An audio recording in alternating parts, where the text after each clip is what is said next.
Good evening দোস্ত, আমি সামিরুল ছোটেরার। আজকে আমরা অ্যানালাইজ করব বিটকয়েন। আর দেখতে পাচ্ছেন এটা বিটকয়েনের টাইম ফ্রেম, 15 টাইম ফ্রেম লাগিয়েছি আমি এটা। আজকে দেখতে পাচ্ছেন 11 মার্চ। আজকে বিটকয়েন খুব ভালোই ওপরে যাচ্ছে, বুলিশ ওপরে যাচ্ছে। তার রিজন আপনার দেখাবো, আর যে প্যাটার্নটা তৈরি হয়েছে বিটকয়েনে সেটা দেখাবো। আপনারা যদি ভালো করে ফলো করেন বা করেন, দেখতেই পাচ্ছেন একটা বিটকয়েনে এম প্যাটার্ন বানিয়েছে, এম প্যাটার্নের ডাবল প্যাটার্ন। একটা ভালো করে যে ফলো করে আপনারা ডাবল প্যাটার্ন বানিয়েছে, আর ডাবল প্যাটার্ন হচ্ছে বুলিশ প্যাটার্ন।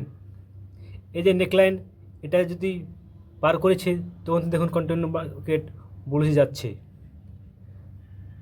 তো বলতে পারি একটা র্যালি হয়েছে। আর এই যে ডাবল প্যাটার্নের এইসব জায়গাতে বাই করলে অনেক প্রফিট হয়। তো এই সব জায়গাতে কী কী ক্যান্ডেল তৈরি হয়েছে চলুন সেটা দেখব জুম করে। তো আপনি যদি এই জায়গাতে ফলো করেন তাহলে দেখুন এখানে একটা হ্যামার ক্যান্ডেল বানিয়েছে।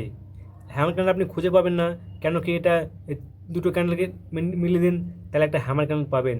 এই রেড ক্যান্ডেলটাকে আর গ্রিন ক্যান্ডেলটাকে যদি আপনি মিলিয়ে দেন, যোগ করে দেন, তাহলে এখানে একটা হ্যামার ক্যান্ডেল পাবেন।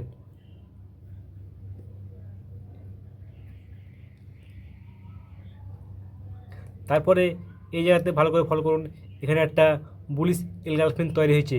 আর যেহেতু আপনারা সবাই জানেন একটা green bullish engulfing candle, buy candle, তারপরে দেখুন মার্কেট কত সুন্দর উপরে গেছে।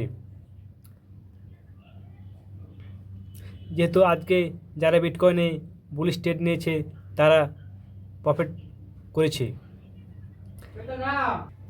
তারপর যেহেতু অনেকটা রিলি গেছে, তারপরে যে $82,000 যে মার্কেট একটু কারেকশন খাচ্ছে, আশা করি এখান থেকে আবার মার্কেট বুলিশ যাবে। তো আপনি এইসব জায়গাতে বুলিশ ক্যান্ডেলের জন্য অপেক্ষা করুন, দেখবেন নিশ্চয়ই আপনিও প্রফিট কামাবেন। তবে ট্রেড করার আগে নিজে অ্যানালাইজ করবেন, নিজে ট্রেড করবেন। ধন্যবাদ।